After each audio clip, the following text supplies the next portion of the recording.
appreciate you being here tonight. We have Peter, special guest with us, who's going to go over investing in notes in real estate.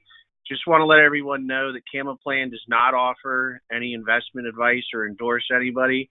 Everything is for educational purposes only. And let's fill this up here real quick.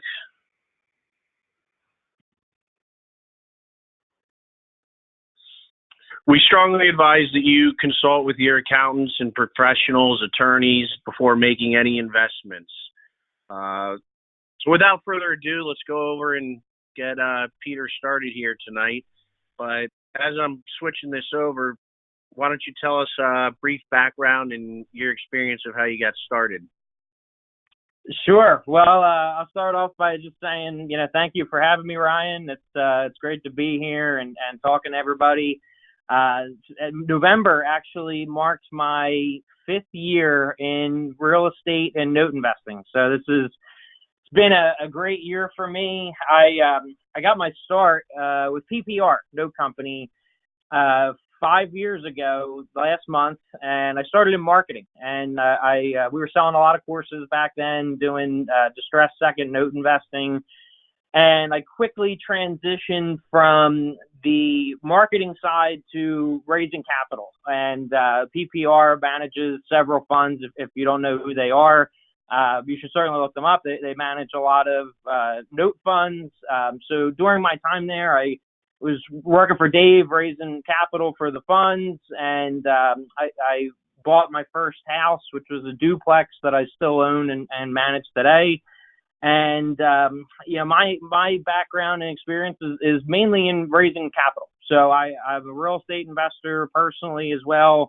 The company does notes. I do notes personally. So, that's been my background.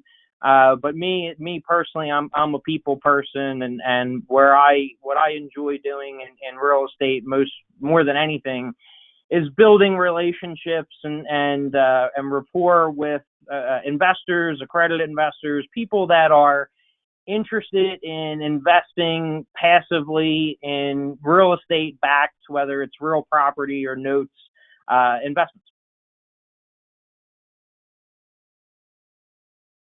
Great, thanks. All right, well, let's go ahead and get right into this. You have a pretty impressive resume. Tell our audience a little bit about your career path. Sure. So I started pretty much right out of college. I went to, I'm a local guy outside of Philadelphia. I was born and raised in Newtown Square, and I went to Temple University. And right after school, I was looking for something. And I mean, I studied media business and entrepreneurship. So I was looking in that space, and I came across the job for marketing, and that's what led me to PPR. It was actually right down the street from my house, so it was extremely convenient, and it was unbelievable. It opened a new world for me. My father is a property manager, facilities manager for CBRE, so I kind of grew up in that commercial property management space. He still does. He was on the phone, all weekend and things like that. He's still very active in it. But I didn't see myself in real estate, honestly. I didn't want to necessarily follow in his footsteps with property management. But when I met Dave and I saw the power of real estate investing, especially notes, investing passively, the power of using a property manager instead of being the property manager, I quickly changed my tune in real estate. It was kind of just went from there. I mean, like I said, I started in marketing. I was selling a lot of courses when I first started. That gave me an unbelievable foundation in individual note investing, not just funds, but active real estate note investing. Working with the borrowers and the townships and communities and things like that, and attorneys, and getting a loan from a non-performing to re-performing and everything that goes along with that, which has helped me to be a better capital raiser, because I think when you're on this side of the business of raising money, a lot of it's about communicating to an investor what they're investing in. And that's something maybe I'll get into a little bit later in the call, but I think, being able to explain an investment in what I do is extremely important. And PPR gave me an unbelievable foundation to learn, to meet people, to build out my foundation and my knowledge of not just notes, but in real estate investing in general. Awesome. That's great.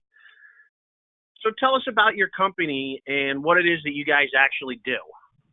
Sure.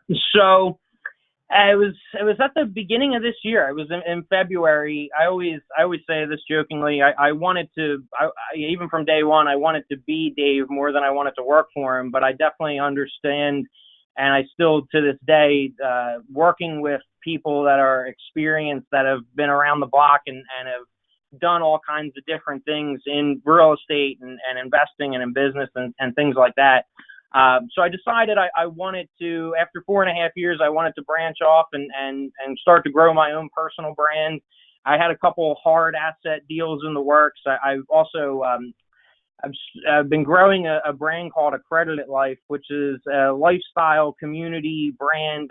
I like to think of it as an experience for accredited investors and people that aspire to be an accredited investor. So, that think in that mindset, because I think, just from doing what I've been doing over the past 5 years, talking to thousands of accredited investors, a lot of them think a lot differently than the average person. They have different values and their time is extremely valuable. So I branched off to work on my personal brand, to do some hard asset deals. And one of those deals was developing a sports complex in Chester County. I had a friend of mine that did stuff with the local little leagues and things like that, and they were just saying there was such an unbelievable need in this, in space for kids to practice, either hard courts or turf fields, whatever it was. So I was looking into that, and I talked to a good friend of mine who played minor league baseball. And we were talking about the pros and cons and how that would work, buying the warehouse space and putting down the turf and the hard courts and then leasing it out and paying coaches and all that kind of stuff. And he's a real estate investor as well. So it was kind of twofold. I know he coached at these types of facilities. And it was also, I knew he's a real estate investor. So we got to talking about that. And he said I had to meet his partner.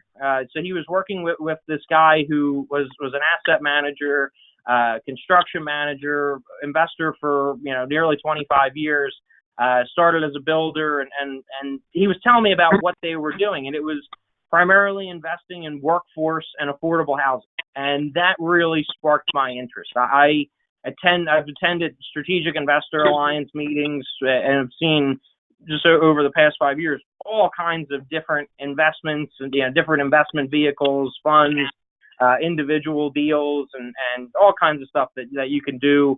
Ryan, I know you know about Strategic Investor Alliance and all the different deals that are possible, especially in what you do with self-directed IRAs. There's just so much possibility. So one thing that that stuck with me was workforce and affordable housing. That was something that I wanted to get into. So when he said he was doing that, I thought, okay, I got to see their operations and see how they're doing. They became my partners. My partner, Ron, was the asset manager that I was talking about. And I met him at his CrossFit. He's a part owner of a CrossFit in Valley Forge.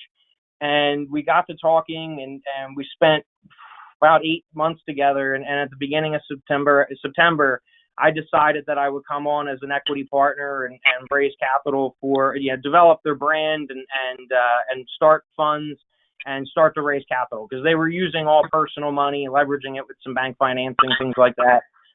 So our goal and what we do is raise capital for funds.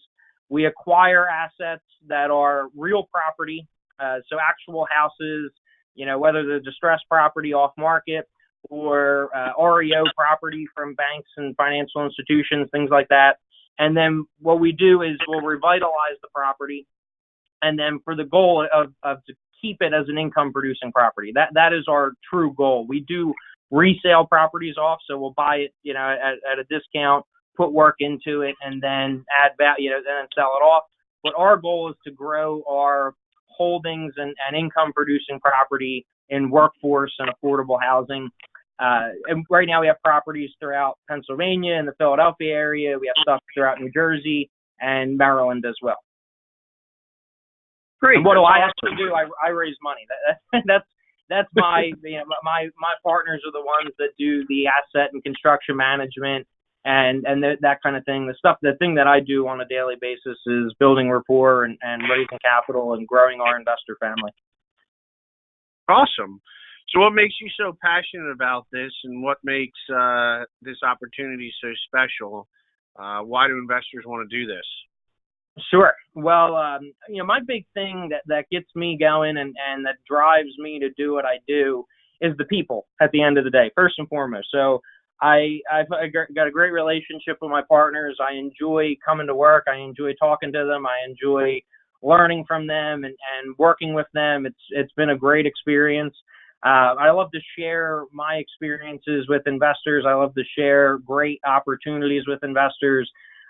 So people is what really is my big passion behind what I enjoy in real estate, not just the investors, but tenants as well. I enjoy interacting with my tenants. I enjoy providing a great experience, whether it's for the investor or it's for the tenant, and making an impact. I think workforce and affordable housing, if you ever watch the news or you read any real estate or market type, articles and things like that, there's such a demand for it in the country right now, in every single state, almost every county throughout the country.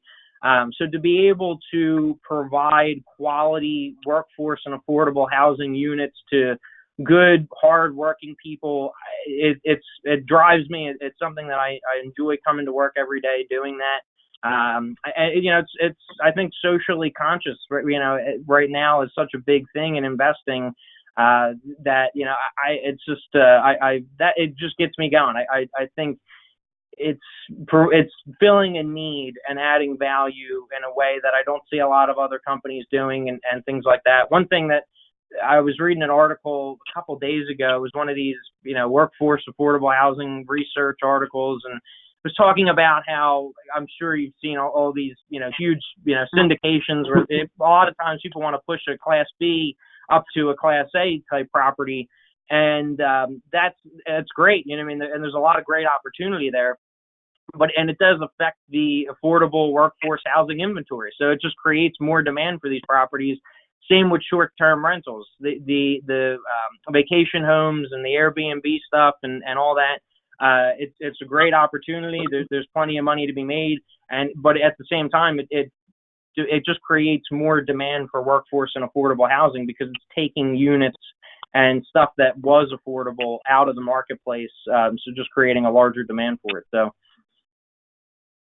I think that's something special to be able to provide more access to quality homes for hardworking people. Great. No, I agree.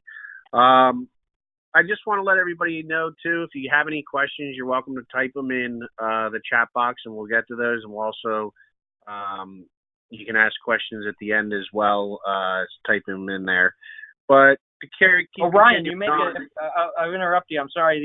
You make a good point there. You might be asking yourself, what is workforce and affordable housing? What do I mean by that? So the slide on the screen right now. Another, people think of affordable housing as subsidies, and that's certainly a part of what we do. It's a very small part, though. Our focus is on workforce housing and affordable housing. That's typically people, the renter, the tenant makes too much money for subsidies. So another way to say it would be middle income. And workforce housing is people are working in an area that they can't afford to buy a home in. And not just that, too, but a lot of, the newer generations and, a lot of people like the flexibility of renting. There's a lot of people that prefer to rent. You hear and you read more and more about that, too. So middle income is another way to say it. It's typically Class B neighborhoods. To give you an idea, the rents on like a one bedroom are going to be anywhere from $1,200 to $1,300 on average. Two bedrooms are usually upwards of 16 to 18 or so. And it depends on the neighborhood and things like that. But there's just, averages. For us, our average purchase and renovation costs are between $75,000 and $90,000. That's per unit.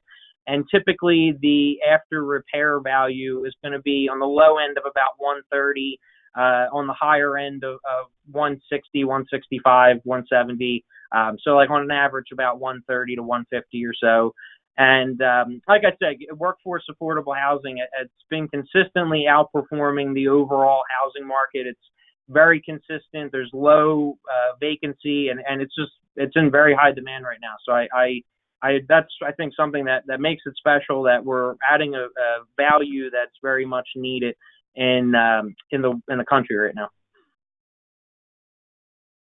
So with that being said, you may have answered that, or you can elaborate on this, but what do you think it is that makes you and your partners so successful? Is there something that separates you from your competitors?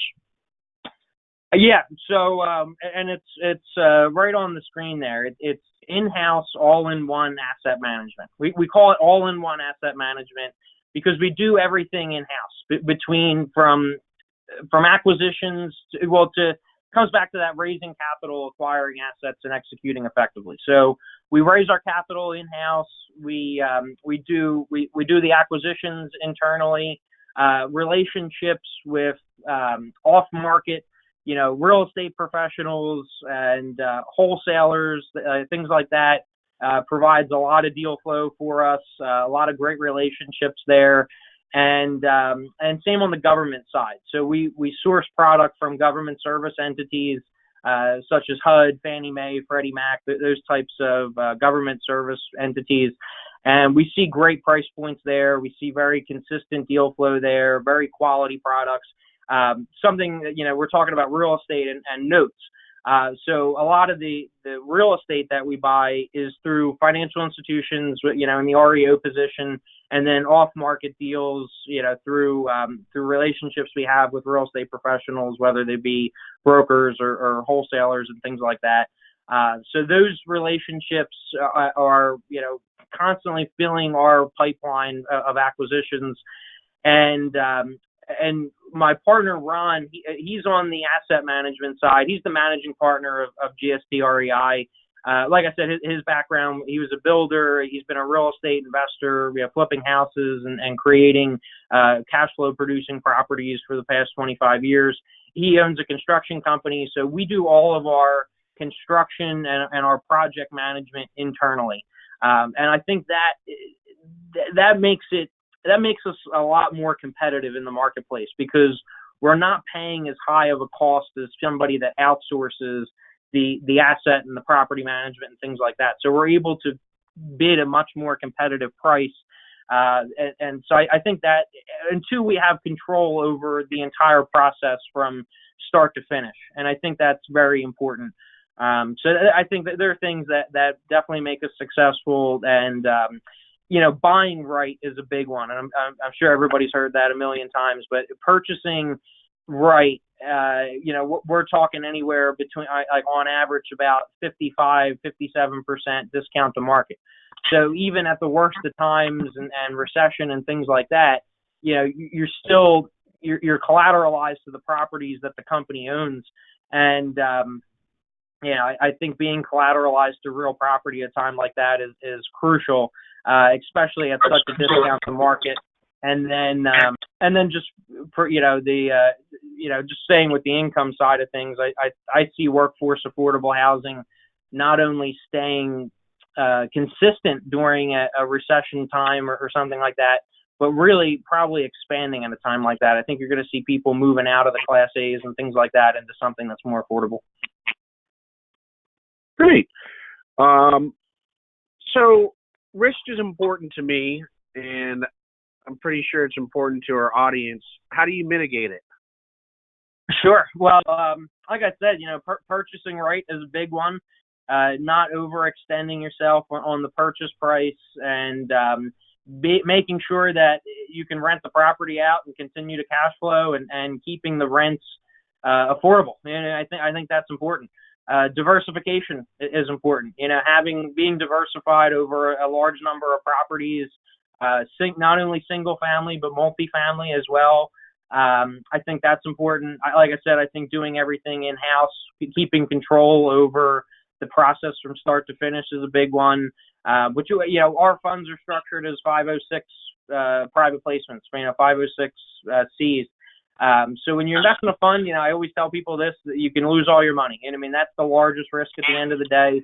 So it's important that you're backed by assets, and that can be sold, at the worst of times, that kind of thing. And it's important that you're investing with experienced managers that have been around. And like I said, all my partners have been doing this since, the late 90s, mid into late 90s. So they've gone through different market cycles and things like that. And that's a big reason of why we do what we do today. We're lean and mean. We have a very, tight team that, and we're able to control everything internally. And I think that is a big part of mitigating the risk at the end of the day. Same with, just the property management and being professional landlords and looking at this from a business perspective, not just an investor perspective. Great. And you did just touch on that. I did want to ask, so what is the risk to an investor in your company? So losing all your money. Like when you invest in any fund at all, I don't care what anybody says, that's always the biggest risk, is that you're going to lose money. The way that, you're collateralized to the properties that the fund owns. So it's hard for me to imagine a scenario where that's going to actually happen. But I think it's important, I try to be as open and honest and transparent as possible. And that's your biggest risk at the end of the day when you invest in funds. But like I said, you're collateralized to the assets that the fund owns. So when it's real property, and that property can be sold off and it's purchased at a significant discount, even if the market takes a huge dip, you can sell the assets off. If it's affordable and you have tenants and things like that, it's going to continue to cash flow.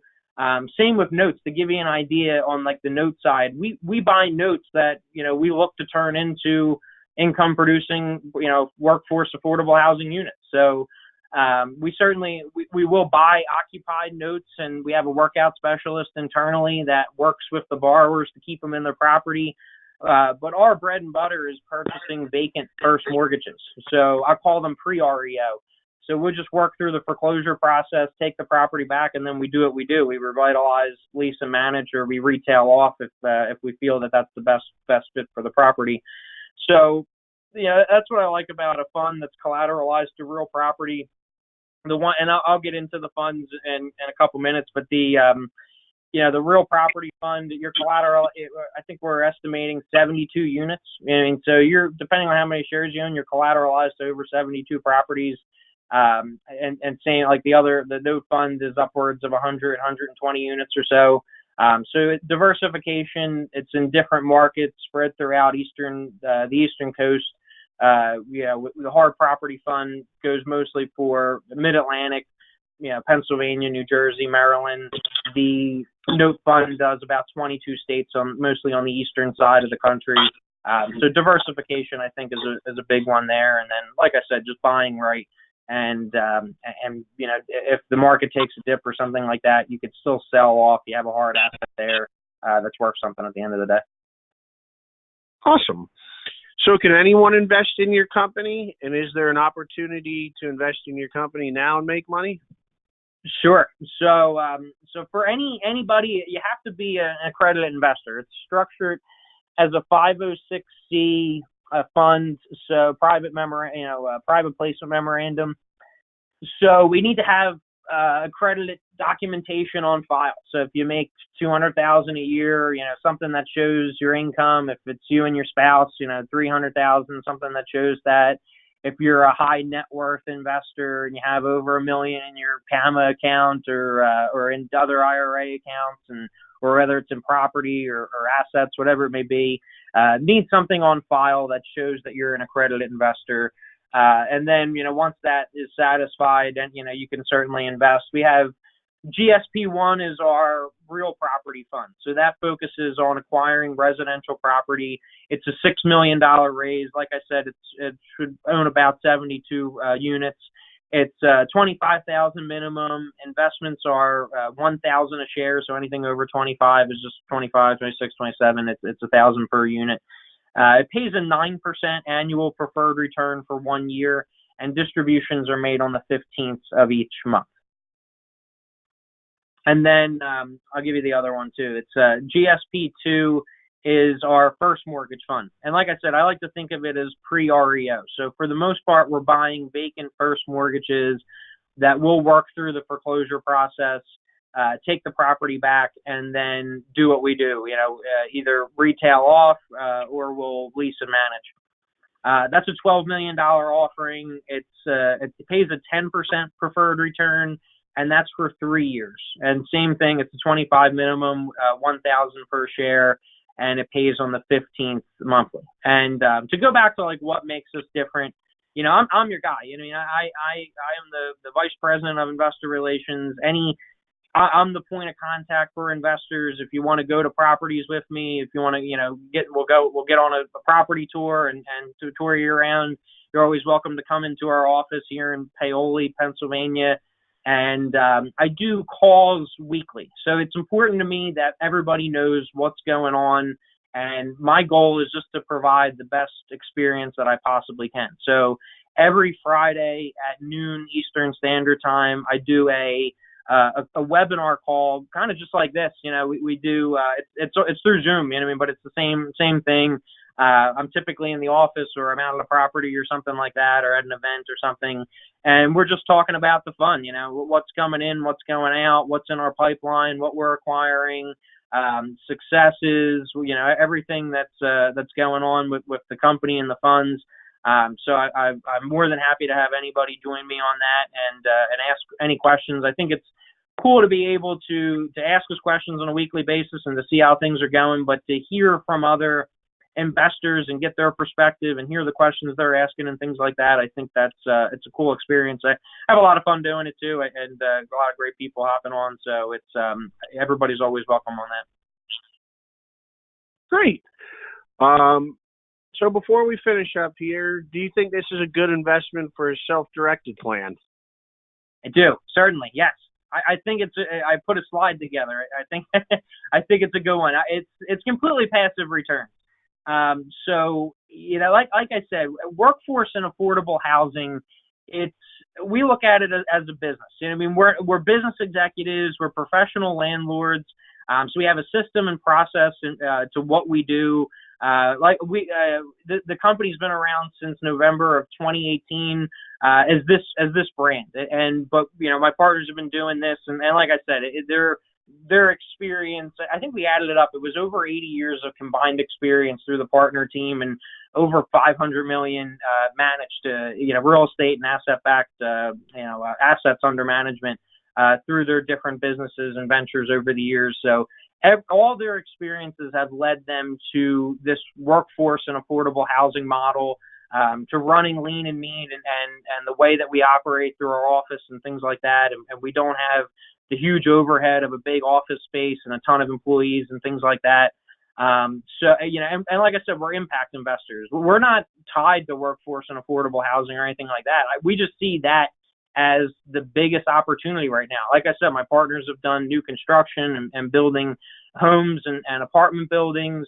We actually have an opportunity zone apartment complex, about 100 ground up units in the works over the next couple weeks or so. We've been working at that's in Chester County. So I'll have more information on that in the coming weeks. So we look for opportunities, and right now we see, and they've done storage units and student housing and all kinds of lending and things like that, and notes in between. But right now we see the opportunity in workforce and affordable housing. We see the demand there, and we see that demand, like I said, not only staying consistent, but probably expanding at a time of recession and things like that. And I think that was a good for us to start, the funds and growing our accredited investor community and family, so that we have access to capital at a time when the market, takes a dip or a recession and things like that, because that's going to provide unbelievable opportunity for us. So we look forward to a time like that. That's all hands on deck and that kind of thing. So we don't want to be dependent on personal money and bank financing and things like that at a time like that. We want to have a money list and private lenders that could lend. So it's, like I said, it's completely passive. You're investing in the management team. You're investing in the properties that the fund owns. Like I said, you have the ability to hop on the webinar, and as always, you can come into the office. We can go on property tours, whatever works best for you. It pays monthly, so if monthly cash flow is important to you, you're getting a payment in your account on the 15th of every month. And it's our CPA's opinion that there is no UBIT charge. So that unrelated business income tax that sometimes comes up in the IRA accounts, it's our opinion and our CPA's opinion that is not something that you should be paying in this type of a fund. So I definitely think it's a good investment for an IRA. And I say this jokingly, but I mean it in all seriousness. I think any high net worth, high income earner, if you're not, you're doing the country a disservice if you're not investing in workforce and affordable housing. That's how needed it is, not just in the eastern side, but all throughout the country. So I think and like anything, there's a lot of work that goes into managing workforce and affordable housing units. So if you can invest in an experienced management team and professional landlords, I think doing it passively is a good way to make a consistent quality return and not have to deal with the tenants and the toilets and things like that. That's something that we deal with and my partners actually enjoy dealing with. And that's why I love raising capital. Chances are I'm going to be more like you on the passive side. I enjoy, not that I don't mind, tenant calls and getting out the properties and getting my hands dirty. But at the same time, I enjoy a lot of different things in life, and I like to have fun and relax. So I definitely think if you're looking for like a passive investment, something to grow the IRA account passively, I definitely think we've structured these funds to be very IRA, friendly. Awesome. I appreciate you answering that. There was a few questions that you did answer. I appreciate you putting up your contact information about the minimums and the rate of return and also UBIT, but you kind of answered those without having to get to it. If there's any other questions, I mean, I can open up the lines if you want, Peter. Yeah. Sometimes they can be a little loud. And no, I'm more than happy to open up the lines and answer all questions that people have. No problem there. I think we got time.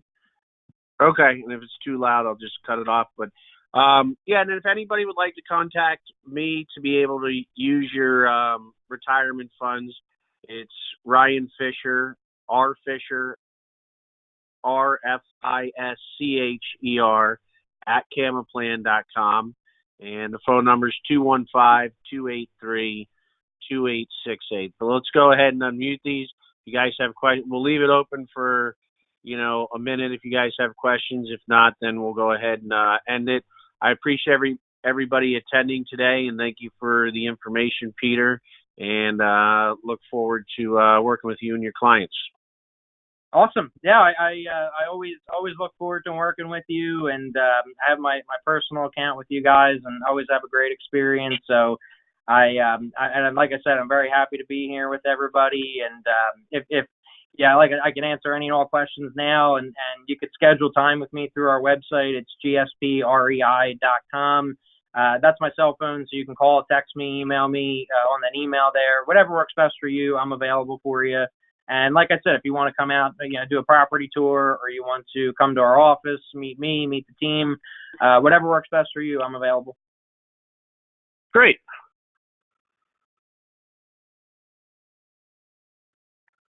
All right. They should have the capability to unmute themselves now. I gave them that access. Or I think I did.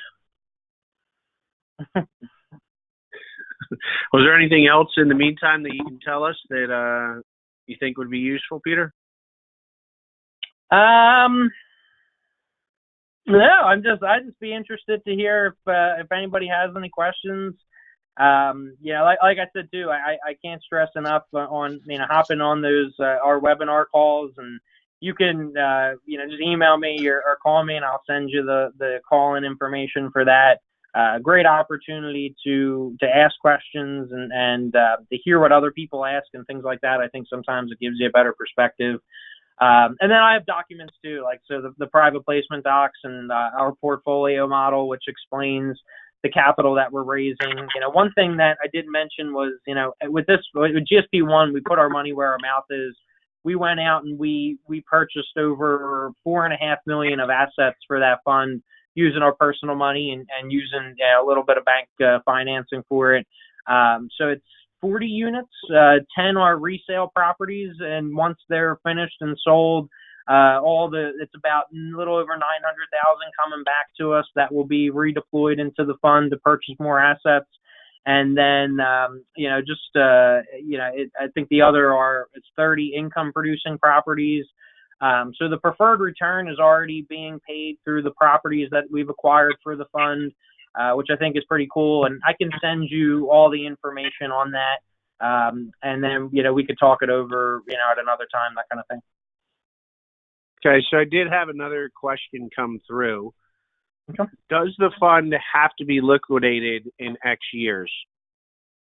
No. So it's a 1-year term, and that's a good question. So the liquidity is provided through the fund either through when we sell property off, or we'll refinance the portfolio into longer term, lower rate bank financing, and that provides liquidity for the fund as well. So it's a 1-year term on the hard asset fund. After 1 year, you have the ability to take your principal back, and or you could roll it into whichever fund's open at that time. And I foresee us having funds open, at any given time. Right now the product's there, and like I said, if any recession does happen or anything like that, we're going to be raising even more money. So I foresee having funds open, and it works the same on the note side. So it's a 3-year term, but at the end of 3 years, and that's from the day that you come in. So if you came in today, it's 3 years from the day that from today. Same with the hard asset fund. It's 1 year from today. You have the ability to take principal back, or you could roll it into whichever fund is open at that time if you want to. Great. Awesome. Well, I think that does it for us tonight. I know we went a little over time, but appreciate you being here, Peter, and thank you for everyone attending. Should you have any questions, feel free to reach out to myself or Peter regarding his fund. Thanks again, everybody. Cool. Thanks, everybody. Thanks, Ryan. You got it. Bye-bye. Bye-bye.